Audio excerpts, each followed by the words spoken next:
Muy buenas tardes, queridos Radio Escucha de Radio Portales, la primera de Chile, en el 89.5 FM, 840M y portalesfm.cl, nuestra señal online. Reinaldo Reini, que les habla, junto a Chantal Robert de la Mayotier, le dan la más cordial bienvenida. Y también saludamos a nuestros colaboradores, don Luis Salinas, don Gerardo Terán y don Marco Lebrán, que hacen posible que este programa llegue a ustedes. Nuestro invitado de hoy, nuestro distinguido amigo de la casa ya, el historiador y académico don Fernando Wilson. Hola Fernando, Por, hola Chantal. por favor, muchas gracias por la invitación. Oye, bueno, Rico. Oye, perdona, qué rico tener a Fernando. Yo creo que hacía un par de meses que no lo veíamos y siempre tiene mucho que aportar. Así que por favor, las personas que nos están escuchando, bienvenidos y prepárense para una rica conversación. Bueno, espero estar a la altura de las circunstancias. sin ninguna duda, y yo creo que es también un muy buen barniz de cultura y de sintonía con lo que está pasando en el mundo, el nuevo orden mundial. Vamos a tratar de enfocar un Ujú. poquito eso porque la verdad que las cosas están cambiando un poco y conviene tener esa claridad para salir un poquito de los temas políticos, ministerios, gabinetes y Y cosas por el trascendencia. estilo. Bueno, como siempre, partimos con algunos titulares. En lo internacional, el presidente Trump y su injerencia en la situación interna de Irán, realmente vamos a escuchar al profesor Wilson para que nos ilustre sobre eso, porque la verdad que es un tema bien interesante y que puede tener consecuencias importantísimas para el Medio Oriente y para Estados Unidos también. Los Ujú. temporales en el hemisferio norte, los daños que se han provocado en múltiples ciudades de Europa también y en Estados Unidos, nieve en Miami, eh, eso algo nos dice. Eh, el asesinato en Minneapolis de una persona que protestaba, ¿no es cierto?, contra la captura de inmigrantes ilegales por parte del ICE, está complicando seriamente al gobierno de Trump. También, a lo mejor que alcanzamos a conversar un poquito de este cogobierno en Venezuela, qué pasa ahí entre Delcy Rodríguez y Donald Trump. Y bueno, en lo nacional, creo que es muy importante la gira internacional al Caribe y Centroamérica del presidente electo José Antonio Kast, la participación en el foro económico y la reunión con el presidente Lula. Creo que eso también demuestra un interés y un acercamiento. Brasil es una potencia en el subcontinente americano y por supuesto que es importante la relación con ellos y muchos de sus productos salen por nuestros puertos. Eh, la conformación del próximo gabinete ministerial, ¿no es cierto?, que ya fue nominado, y las críticas que han surgido, etcétera, bueno, es algo propio de un asunto como este, pero la posición del Partido Nacional Libertario también de excluirse ha llamado la atención y ha provocado también grietas, o ha visualizado grietas Ujú. internas importantes en el Partido Nacional Libertario. Eh, Como es natural también, las especulaciones y trascendidos de nombramiento de subsecretarios, de delegados presidenciales, de Seremía, etcétera, es algo natural, pero he llamado la atención en la vereda contraria el quiebre de la próxima oposición entre el socialismo democrático y el Partido Comunista y el Frente Amplio, el ala más radical de esta próxima oposición. Pero lo que ha llamado la atención en Chile es la situación del Poder Judicial y la detención de la ex ministra Vivanco. Realmente un tema que a lo mejor lo alcanzamos a tocar con un poquito más de detención. Y el vuelco en el caso Chuñil, cómo la izquierda ahora calla lo que antes lo adjudicaba a empresas, ¿no es cierto?, con un tono ideológico y ambientalista. Y una buena noticia, aparentemente ya está decidido el regreso del estatua del general Baquedano a la Plaza Italia y también hubo una votación favorable para erigir una estatua en memoria del expresidente Piñera. Eh, y por último, la tragedia de los incendios en las regiones de Ñuble y Biobío mostró dos formas diferentes de abordar. Hubo una acción muy rápida y un despliegue del presidente electo José Antonio Kast con su ministro de Vivienda, Produje, y de ver cómo abordar la reconstrucción no solo de ese incendio de hace prácticamente una semana, 10 días atrás, sino que también retomar la reconstrucción que ya lleva 2 años en nuestra región. Así que esas son las cosas que llaman la atención, hartas noticias para este verano tan cálido. Y bueno, pero veamos el mundo. ¿Qué pasa en esa zona del mundo, en Irán? A ver, ya trágicamente la rebelión popular que había surgido en Irán ha ido siendo contenida por el régimen a sangre y fuego. Hay reportes ya confirmados de más de 5.600 muertos, dentro de los cuales al menos hay 100 niños, y del orden de 200 agentes del régimen. Eh, Hubo imágenes particularmente chocantes de nidos de ametralladoras en sus afustes, con varias cajas de munición vacías al lado, lo cual confirma que se utilizó munición de guerra para la represión. Ahora, hay organizaciones de derechos humanos orientadas específicamente al caso de Irán, la agencia IHM, que opera desde Oslo, en Noruega, están planteando cifras del orden de las 25.000 a 30.000 muertes. Y eso coincide también con el hecho de que, si bien es cierto, el régimen ha recuperado el control de Teherán y las grandes ciudades, en el mundo rural hay un blackout completo que parece sugerir que continuaría un control al menos discutible. Recordemos que Irán, si bien es cierto, está predominantemente habitado por persas, tiene minorías considerables de kurdos, tayikos, uzbecos, los cuales no sienten mayor proximidad por ni el Islam shia, ni por el gobierno de Teherán. Por lo tanto, esta situación probablemente pueda permanecer en una condición un tanto fluida. Ahora, no podemos olvidar también de que un régimen como el que llevan los ulemas, el Consejo de los Guardianes, los ayatolas, eh, no opera con una dinámica de transacción política, sino que es una teocracia radical que opera con una estructura que se puede considerar cristalina. Es un régimen rígido, totalmente duro, que va a resistir hasta que literalmente se quiebre y colapse. Ahora, yo tiendo a ser muy pesimista respecto al futuro de Irán, en términos de que, no estando dispuestos los ulemas a entregar el poder, se va a necesitar llegar a una situación que probablemente llegue a una dinámica de una pseudo guerra civil, donde sectores rebeldes controlen la periferia del país y gradualmente se le quite el control, el poder a los ayatolas en Teherán, en Qom, en Isfahan, de manera gradual y probablemente sangrienta.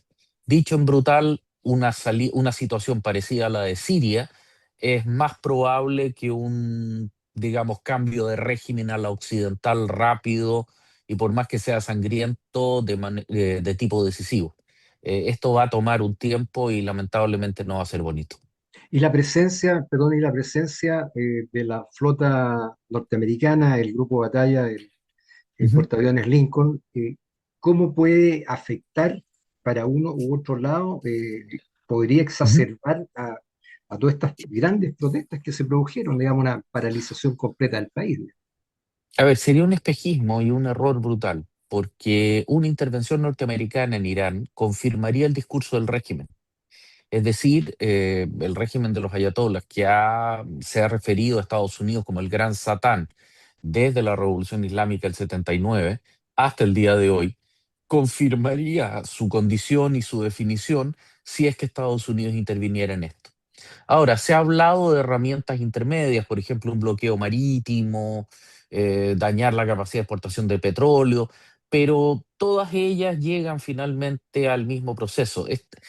Dicho en brutal, el régimen de los ayatolás tiene que ser derrocado por los iraníes, no por actores internacionales que finalmente terminen teniendo que asumir una condición de poder cada vez más complicada.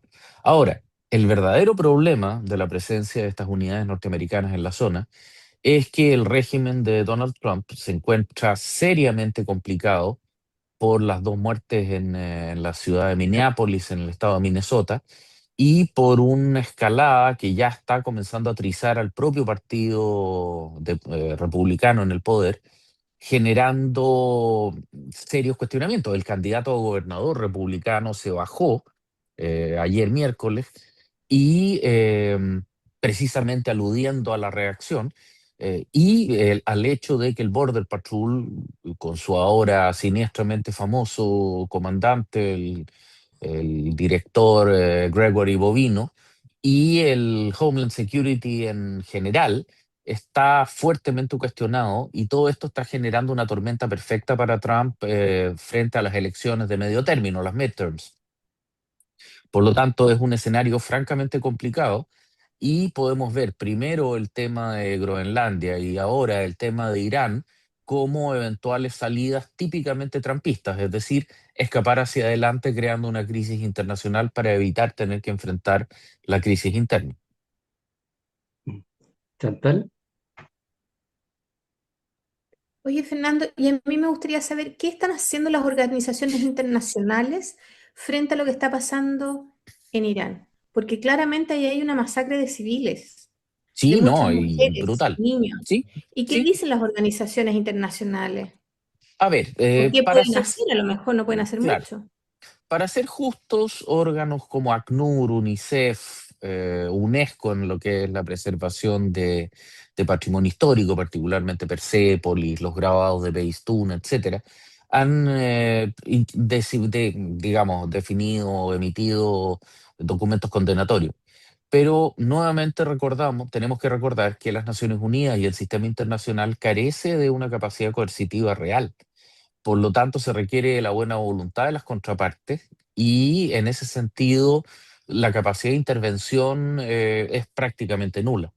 De la misma, lo que sí es llamativo es que distintos movimientos alineados con los sectores de las izquierdas woke, movimientos feministas, recordemos los que marchaban por Gaza, etcétera, han permanecido en un bastante particular silencio, considerando que el blanco preferente de los guardias revolucionarios islámicos, los basij, los pasarán, son predominantemente mujeres jóvenes que, al estar desafiando al régimen, se convierten en efectivamente el símbolo de la represión.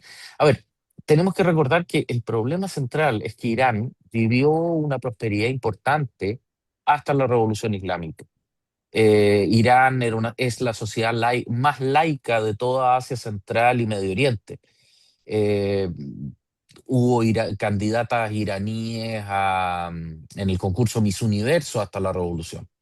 En ese sentido, la sociedad iraní la mujer en Irán no ha dejado de tener posibilidades de estudio, tener su propio patrimonio, decisiones de gasto, etcétera. Pero se produce el choque con este régimen teocrático que existe en forma paralela. Entonces, de alguna manera es la coexistencia de dos mundos incompatibles. Recordarán la muerte de Mahsa Amini, la chiquilla kurda que fue asesinada por un golpe brutal en su cabeza por llevar mal puesto el hijab, el pañuelo, em, mientras viajaba en el metro de vuelta de la universidad. Es decir, vemos la contraposición de mundos presente en esta situación. Y ahí nuevamente tenemos que recordar el hecho de que la revolución islámica, de no haber sido por la invasión de Saddam Hussein, la invasión iraquí de 1980, probablemente no hubiera durado mucho.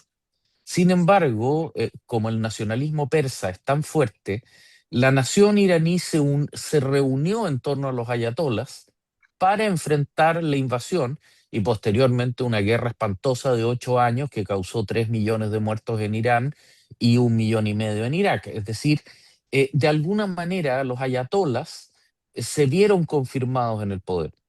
El drama es que hoy día, con múltiples sanciones por su programa nuclear, con su infraestructura comercial destruida, con cerca de 200.000 millones de dólares dilapidados entre apoyos económicos al eje de la resistencia, los 7 organismos y países que apoyaban a Irán, y su programa nuclear, bueno, todo eso se fue en humo desde que Irán intervino en el conflicto en Gaza entre Hamas y el Estado de Israel. Y bueno, de alguna manera, el discurso tradicional de justificación de la revolución islámica se cae como un castillo de naipes, porque la calidad de vida iraní hoy día es particularmente mala. Hay poca disponibilidad de bienes de consumo en los supermercados, en las tiendas. Hay una inflación del 60% confesada. eh, hay restricciones en el comercio, el Estado no es capaz de proveer bienes y servicios, lo que significa hay una crisis de agua brutal. La propia ciudad de Teherán tenía programado la construcción de tres grandes embalses que no fueron construidos para redirigir el dinero al programa nuclear, lo que significa que hay semanas en las cuales hay apenas 2 horas de agua potable en una ciudad de 8 millones de habitantes, digamos, más grande que Santiago. Por lo tanto, incluso se ha llegado a hablar de correr, o sea, de mover Teherán 60 kilómetros para poder estar en el curso de unos ríos, etcétera. Por lo tanto, hay una situación catastrófica y la molestia de la ciudadanía no es por el carácter islamista del régimen, sino que es derechamente porque el régimen no está cumpliendo su pacto social, no entrega bienes y servicios, ni la sociedad logra crear riqueza de una manera razonable y atingente a lo que los iraníes pueden ver a través de los medios de comunicación. Recordemos que hasta hace un mes atrás Irán tenía acceso libre a Internet. Por lo tanto, estaban viendo lo que se estaban perdiendo. Eh, Fernando, ¿y qué dice China para nuestros autores? Estamos conversando Ujú, con el profesor Fernando Wilson, que nos está ilustrando sobre la compleja situación que se viene en Irán. ¿Qué pasa en este momento con China y Rusia respecto de lo que está aconteciendo allí? Ellos tienen intereses importantes, ¿no es cierto? ujú. Irán es un proveedor importante, principalmente de petróleo y otras materias interesantes para ellos, pero algo tienen que decir en esto y hasta qué punto crees tú que ellos se pueden o se deben comprometer en lo que está ocurriendo, con la presencia de la flota norteamericana ahí en las puertas de Bandar Abbas. A ver, esto nos lleva a un segundo elemento que es tremendamente complicado. Eh, Rusia, desde el año 2014, desde la invasión a Crimea y las operaciones en el Donbass, enfrentó duras sanciones comerciales y por lo tanto tuvo que construir lo que se conoce como una economía gris. Y un protagonista de esa economía gris es una flota fantasma de petroleros que, tanto de bandera originalmente iraní, rusa, venezolana, como china e india, básicamente transportan petróleo y gas natural desde los países sancionados, Rusia, Irán, Venezuela, a la India y China, país donde se refina. Paradójicamente, Irán, al igual que Venezuela, también produce un crudo extremadamente pesado y que requiere procesos de refinación bastante complejos, y luego es vendido en el mercado comercial abierto como productos ya refinados, eh, como producto indio o chino.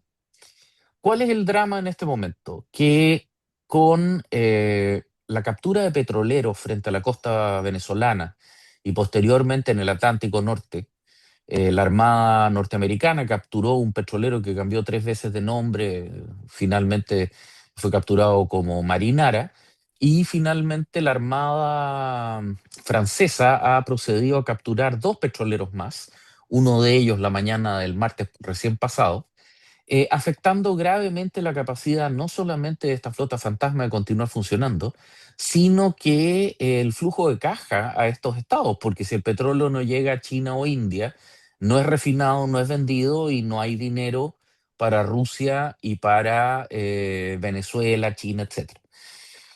En ese sentido, podemos ver un segundo elemento, en este caso yo lo saco de la mano de Trump y la veo más bien en la mano de órganos técnicos norteamericanos, el Departamento de Estado, la misma CIA, etcétera, que están presionando activamente a estas economías, entre comillas, periféricas o marginadas del sistema internacional.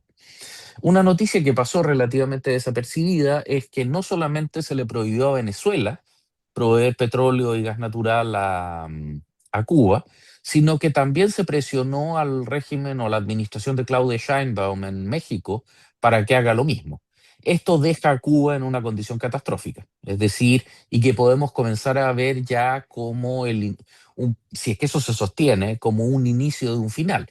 Es decir, una Cuba sin petróleo y sin recursos financieros para comprar petróleo, claramente va a haber un colapso total de servicios.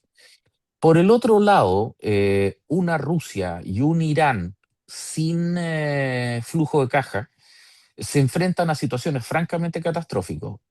Irán eh, y ahí veo una salida bastante más elegante que bombardear Irán para el grupo de batalla del portaaviones Lincoln, que es comenzar a interceptar petroleros y sancionarlos y enviarlos a puertos de intereses norteamericanos, cortando el flujo de caja. Irán está en unas condiciones económicas difíciles, pero el caso ruso es particularmente llamativo porque el gobierno ruso reconoce un 33% de déficit fiscal. Nosotros que consideramos que la administración Boric, que se había comprometido a un 1,1% de déficit fiscal y que todo indica que vamos a terminar con un 3%, lo consideramos dramático. Imagínense lo que es tener un régimen de 30% de déficit literalmente anual. Necesitan dinero, divisas, de manera desesperada. Y esto puede también ser una herramienta de presión respecto a otro proceso internacional como han sido las conversaciones de paz sobre Ucrania. Por lo tanto, en el marco de toda esta situación, vemos cómo los sistemas de interconexión económica a nivel global no solamente existen, sino que son extremadamente activos. De alguna forma, el multilateralismo comercial y la interdependencia compleja, si hay algo que está quedando claro, es que están perfectamente activos y perfectamente funcionales. Preocupante situación Ujú, en el mundo. Hoy estamos llegando ya a la mitad de nuestro programa, estamos conversando con nuestro invitado, don Fernando Wilson, que nos ujú. siempre con su acostumbrada sapiencia nos permite actualizarnos bastante de lo que ocurre internacionalmente. Vamos a ir a un intermedio musical y le vamos a pedir a Chantal que que nos elija una canción. En Gracias Por este, favor. por dejarme elegir. Bueno, ustedes saben que yo soy romántica por naturaleza. Y hace mucho tiempo no escucho Bailar Pegados de Sergio Dalma, aprovechando que estuve de aniversario de matrimonio, así que con dedicación para mi marido. pero que bien, pues, felicitaciones y que sean muchísimos años más, Chantal, con Patricio. Así que Bailar Pegados de Sergio Dalma, una muy buena canción para este intermedio musical. Espero que hayan disfrutado de esta canción muy romántica de Sergio Dalma, que hayan tenido a alguien a quien tomarle la mano mientras la escuchaban.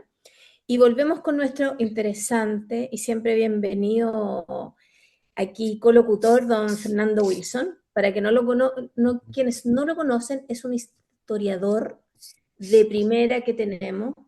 Estábamos conversando justamente el tema de Irán. A mí me preocupa tremendamente, encuentro que tiene una muy difícil solución y una solución interna. No veo que nadie más de las potencias extranjeras quiera involucrarse en este terrible conflicto.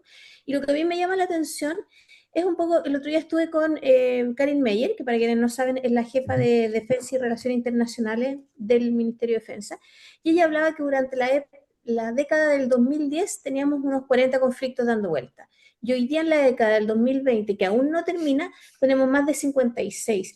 Estamos en un momento bélico, estamos llegando a una encrucijada, un cambio de paradigma, como le dicen algunos, Fernando. ¿Qué se puede esperar? ¿Estamos violentos? ¿Qué está pasando? A ver, antes que nada tengo que hacer un disclaimer, digamos. Yo me formé en historia en la Católica de Valparaíso, con profesores como don Héctor Herrera, eh, Víctor Herrera Cajas. don Héctor Herrera Caja, o por supuesto mi maestro, don Rodolfo Nocore. Entonces, en ese sentido yo me formé en la Escuela de los Anales francesa, Marc Bloch, etcétera, que alude esencialmente a las dinámicas de proceso.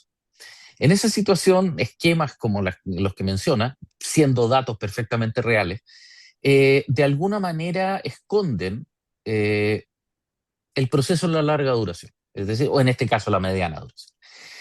De alguna manera, el siglo XX fue anómalo porque discurriendo entre 1914 y el año 89, tuvimos un mundo ordenado por estructuras o equilibrios de poder y conflictos ideológicos. Eso contenía de alguna manera las manifestaciones de violencia.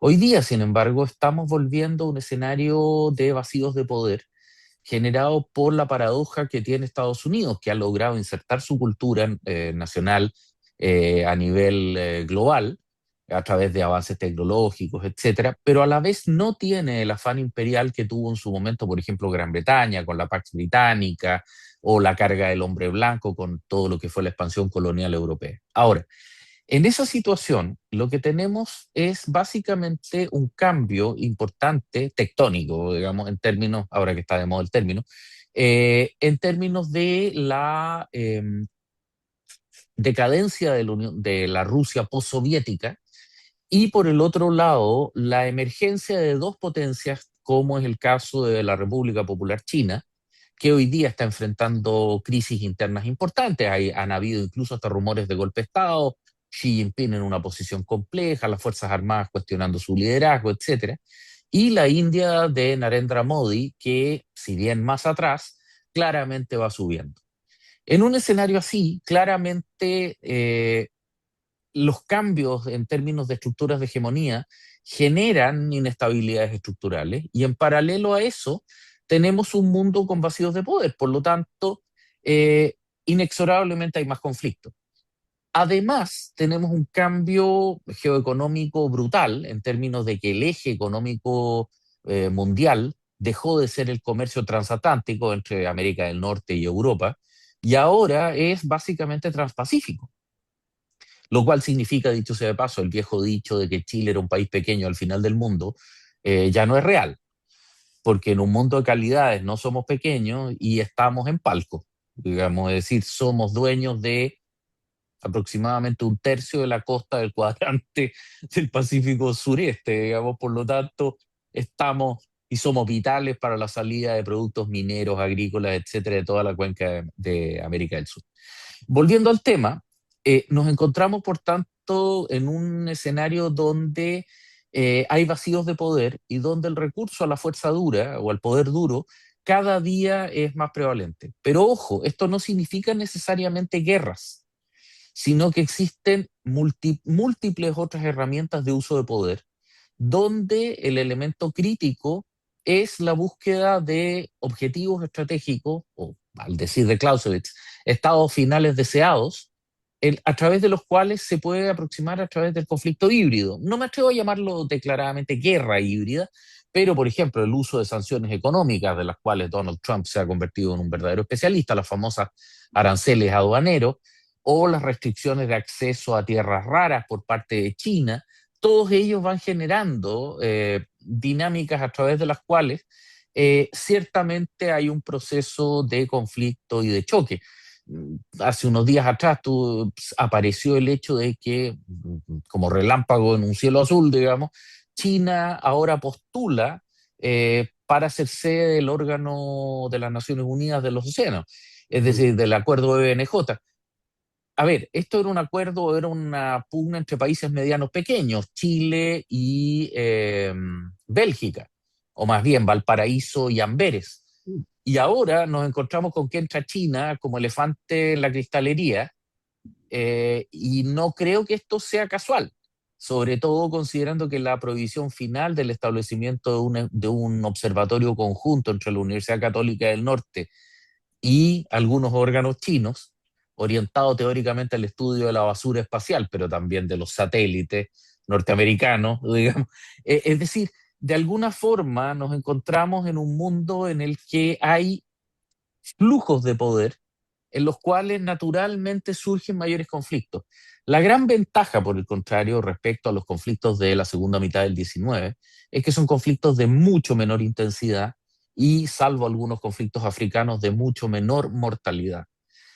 Salvo catástrofes como por ejemplo la franja de Darfur, los problemas en el sur sahariano, en el norte de la franja del Sahel, tienden a ser conflictos en los cuales ya no hablamos de decenas de miles, cientos de miles o millones de muertos de hambre o por conflictos, sino que se trata de conflictos en los cuales efectivamente hay tasas de mortalidad considerablemente inferiores.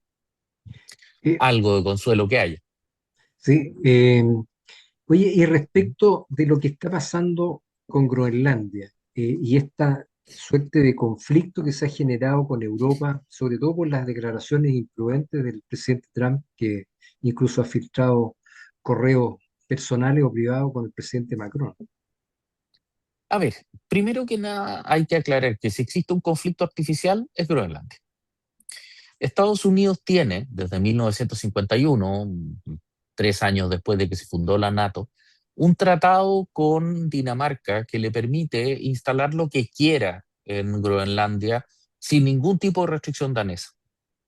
La razón es que el norte de Groenlandia, al contrario del norte de Canadá, que son archipiélagos congelados, permite la instalación de radares e instalaciones de alerta temprana orientado a, digamos, la defensa frente a una agresión soviética, hoy día rusa. La trayectoria más corta que existe desde Rusia a América del Norte es sobre los hielos polares.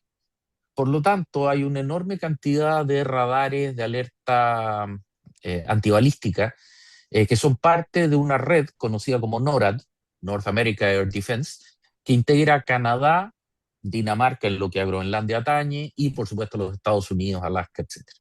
Ese mando integrado funciona perfectamente conectado con el resto de la OTAN y durante la Guerra Fría había más de 90.000 militares y contratistas civiles norteamericanos en Groenlandia y mientras la población de groenlandeses oscila entre los 40 y los 55.000. Por lo tanto, Estados Unidos ya tiene una presencia enorme en Groenlandia y si necesita más, puede hacerlo. Y en el marco de la OTAN puede desplegar tropas, por lo tanto, todos los argumentos que ha dado Donald Trump son perfectamente ineficientes e irreales. Ahora, ¿por qué se está dando esto? Básicamente por tres situaciones. La primera ya la conversábamos, es un instrumento, es una herramienta fundamental para distraer la atención frente a los problemas internos, particularmente eh, el incremento de las tensiones en el estado de Minnesota, las 2 muertes que hayan ocurrido, etc. Un segundo elemento tiene que ver con presionar a Europa en el marco de generar un proceso de tensionamiento, por decirlo de alguna forma, respecto a la reunión en Davos. Y sobre todo, la cumbre económica en Davos, el discurso del primer ministro Carney, canadiense, que fue especialmente duro con Trump al punto que hoy día en circuitos económicos financieros internacionales se está hablando de Davos Don, es decir, que Trump habría quedado tan golpeado que muchas de las medidas de intervención internacional serían un mecanismo para tratar de recuperar, eh, por decirlo de alguna forma, una cierta presencia o iniciativa internacional. Algo que va directamente en contra del pensamiento MAGA, que, como lo conversábamos un momento atrás, es aislacionista, es decir, Trump comienza a quedar atrapado en una suerte de sala de espejos donde todas sus medidas al final del día le comienzan a estallar en contra.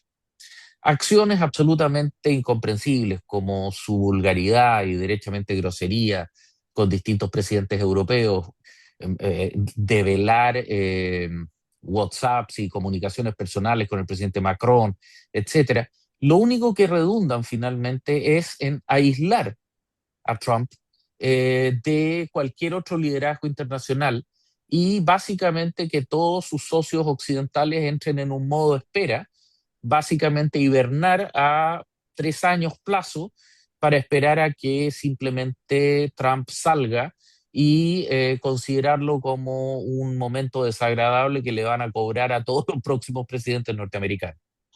En una escena así, Groenlandia, bueno, y un último elemento que no quiero olvidar, está el hecho de que el conflicto con primero Justin Trudeau Jr. y posteriormente con Carney respecto a anexar Canadá, que se convirtiera en el Estado 51 de la Unión Americana, eventualmente poseer Groenlandia le permite encajonar a Canadá entre Alaska, Groenlandia y el territorio continental norteamericano. Conos. Pero eso, claro, y eso tiene una fuerte conexión con los hechos de que el descongelamiento del Ártico está creando, está finalmente abriendo lo que se conoció durante el siglo XVIII y XIX como el Paso del Noroeste. Es decir, un paso que conecte Atlántico con Pacífico, un paso natural, que supere los problemas básicos que está sufriendo el Canal de Panamá que simple y sencillamente no existe la posibilidad real de ampliarlo para permitir el paso de los mega bulk carriers o de los buques mercantes conocidos o sea, precisamente como post-Panamax Plus Plus, que claramente nunca van a caber y van a poder transitar en ese eje. La ambición norteamericana, digamos, de Trump de controlar el paso del noroeste también tiene un rol en este esquema. Sí. Oye, y Ujú. para aterrizar en Chile, de todo lo que hemos visto, lo que ha estado pasando, ¿cuál es tu impresión para que nuestros auditores lo vean, escuchen tu visión respecto de la situación de una mujer destacada que llegó a ser ministra de la Corte Suprema, esté hoy día detenida, ¿no es cierto? Y a cada minuto que pasa salen más evidencias de un nivel de corrupción en que seguramente muchos otros actores también van a hablar y van a develar situaciones complejas que debilitan tremendamente el sistema judicial chileno. ¿Cómo confiar en la justicia? A ver, el Poder Judicial chileno tiene ya desde hace poco más de una década una valoración social en Chile que es realmente extremadamente pobre. Y eso ya lleva, como les digo, una cantidad importante de tiempo y no ha sido enfrentado. El Poder Judicial mantenía hasta ahora una suerte de presidencia olímpica de dicha condición, se refugiaba en su condición técnica, cosa que me parece perfectamente bien, y de alguna manera continuaba funcionando. Las filtraciones del dichoso teléfono del señor Hermosilla y el efecto dominó que produjo con posterioridad nos llevó a que se devele que el sancta sanctorum del Poder Judicial, es decir, los ministros integrantes de la Corte Suprema de Justicia, eh, adolecen de problemas de simplemente abusos de poder, eh, ignorancia de sus elementos, de sus causales de abstención, y derechamente en el caso de la ex ministra de la Corte Suprema, Ángela Vivanco, directamente la venta de fallos. Eh, es imposible algo más catastrófico que eso. Es decir, la venta desembosada de fallos judiciales a nivel de salas, en este caso la siempre polémica tercera sala de la Corte Suprema, es un golpe brutal a nuestras estructuras institucionales. La actual presidenta recién electa, Gloriana Chevesich, simultáneamente la primera mujer presidenta de la Corte, una ministra intachable y al mismo tiempo ratificada, elegida de manera unánime por el resto de sus colegas, abre una esperanza de que pueda haber una suerte de, entre comillas, aseo doméstico a nivel de la Corte. Pero ciertamente esto es un proceso que va a requerir una intervención mayor y en la cual va a ser insoslayable una intervención legislativa. Es decir, van a tener que crearse órganos de control, crear un sistema de frenos y balances que, digamos, ha demostrado ser críticamente necesario. Eh, si bien hoy día estamos hablando de la ministra Ángela Vivanco, no olvidemos que de una manera muy polémica salió el ministro Muñoz por una acusación constitucional después de que hubiera filtrado información respecto a un fallo a su hija para que renunciara de la compra de un departamento. También fallos altamente cuestionables en los cuales él para todos los efectos prácticos legislaba. Es decir, un escenario en el cual el Poder Judicial chileno y particularmente la Corte Suprema, no nos olvidemos también de que hay varios ministros de Corte de Apelaciones involucrados. Tuvimos un incidente de corrupción hace cerca de una década atrás, particularmente crítico en relación a la Corte de Apelaciones de Rancagua, donde un ministro llegó incluso hasta el suicidio. Es decir, llegó un momento en el que claramente hay que ayornar el proceso judicial chileno, particularmente la justicia civil, que no ha recibido una modernización desde el admitidamente magnífico Código Civil y el Código Procesal Civil que datan en ambos casos del siglo XIX. Por lo tanto, llegó el momento de ordenar y esto va a ser un proceso multidimensional que no va a poder solamente ser manejado desde la Corte Suprema y sobre el que va a haber que tomar decisiones, digamos, en un plazo relativamente breve. Me atrevería a decir que más allá de las coyunturas, del gobierno de emergencia, etcétera, probablemente este sea el desafío más grande que enfrenta la institucionalidad chilena dentro del próximo periodo presidencial. Y digo la institucionalidad chilena porque esto no atañe solamente a José Antonio Kast como presidente de la República o a las dos cámaras del Congreso o a la propia Corte Suprema, sino que a la totalidad de la institucionalidad que va a tener que cooperar si es que pretendemos salir de esto y generar un cierto grado de recuperación de la fe pública. ¿Qué crees tú que fue lo que produjo todo este debacle hoy día, sobre todo en el Tribunal Supremo? Que no son correctamente elegidos, por lo tanto debiéramos de pensar en cambiar el sistema, o sea, hoy día que, por ejemplo, que no sea el presidente que los nombra, sino que sea el Congreso, que tú puedas postular y bajar de ahí ciertos tipos de candidatos. ¿Cómo podemos mejorar esto? ¿O quiénes debieran de intervenir hoy día en A ver, este es que proceso? claro, a ver, es que esto, a ver, el ser humano tiene una naturaleza que es inevitable, digamos, yo en eso reconozco que tiendo a ser hobbesiano y si no existen los frenos y balances, la tentación siempre va a estar. Y particularmente en nichos de poder que no tienen controles efectivos y que se vuelven pequeños señores feudales, eh, la tentación de ir un poquitito más allá, hasta simple y sencillamente creer que se merecen este tipo de circunstancias.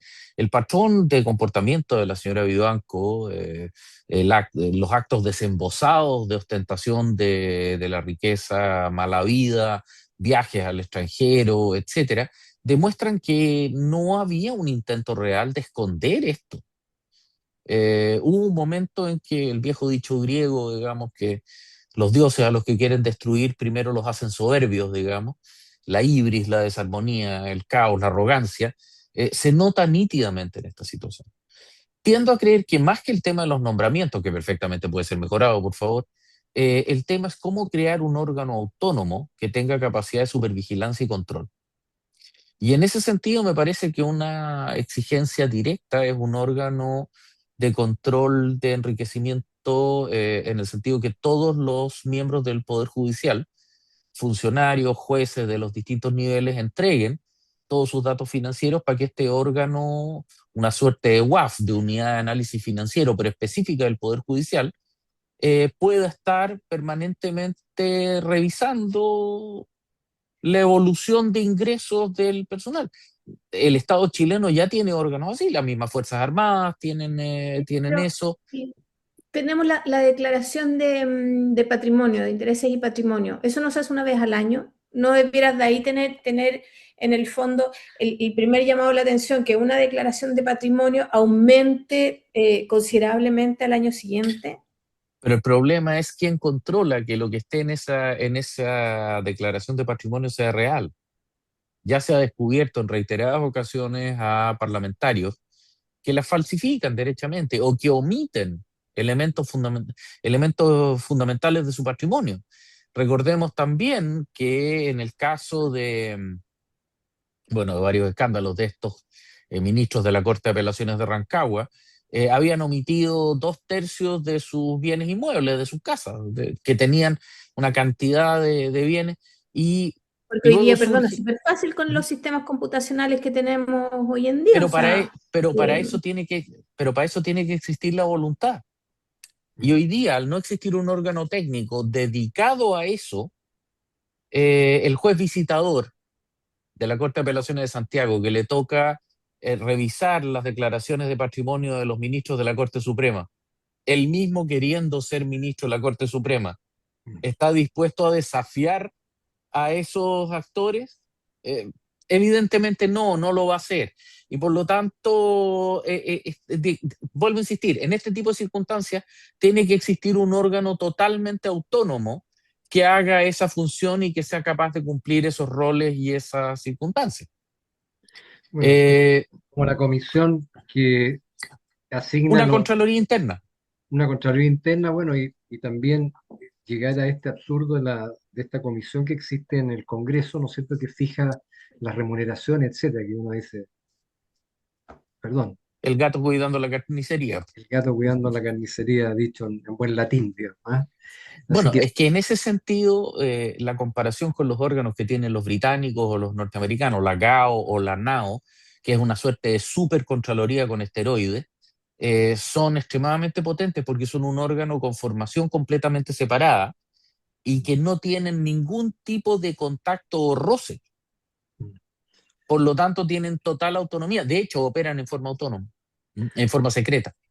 bueno, en la selección de candidatos a ministros para conformar el gabinete, una de las preguntas era, ¿tiene alguna declaración o deuda con impuestos internos, alguna declaración de propiedades que no haya regularizado? O sea, había una serie de cosas que, y capaz que se filtró alguien que se saltó algo, digamos. Ojalá que no No, ocurra. el caso del ex ministro Echeverry, Exactamente. que cuando fue... Ahora, recordemos también que como este señor llegó a hacer preguntas desagradables al Servicio de Impuestos Internos, Mm. filtraron desde el Servicio Interno, de Impuestos Internos que tenía esta casa en Bichuquén que no había regularizado, pero que él mismo estaba desesperado tratando de regularizar, pero evidentemente lo comprometieron y lo sacaron y lo dejaron en seco hasta generar o precipitar su sacada, su salida del cargo.